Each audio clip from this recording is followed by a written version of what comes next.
আমাদের এই আজকের যে অনুষ্ঠান বিশ্ব ক্যান্সার দিবসে এটাই মেসেজ সারা দেশের মানুষের জন্য ক্যান্সার সম্পর্কে যেন তারা সচেতন হয়। আমাদের সবকিছুতেই ভেজাল, চাল বলেন, ডাল বলেন, সমস্ত খাবার প্রক্রিয়াজাতটাই আমাদের ভেজালে পরিণত হয়েছে। এই ভেজাল থেকে যেন আমরা মুক্ত হতে পারি সেজন্য জনসাধারণকে সচেতন করার জন্য আমাদের এই আয়োজন বিশ্ব ক্যান্সার দিবস।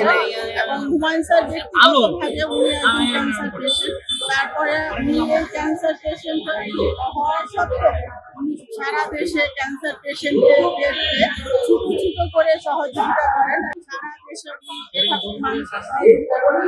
এবং আমাদের এই ক্যান্সার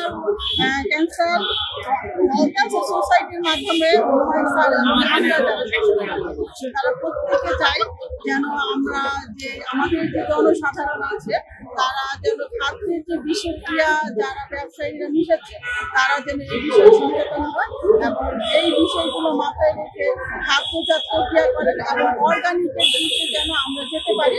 বাংলাদেশ যেন সেভাবে বাংলাদেশের যে খাদ্যজাত যারা আছে তারা যেন অর্গানিক ফুডের উপরে কাজ করতে পারে। অর্গানিক খাবারগুলো যেন আমরা জনসাধারণ প্রত্যেকের মাঝে পৌঁছে দিতে পারি খুব রিজনেবল প্রাইসে। ওয়ার্ল্ড ক্যান্সার সোসাইটি সেই চেষ্টা করছে।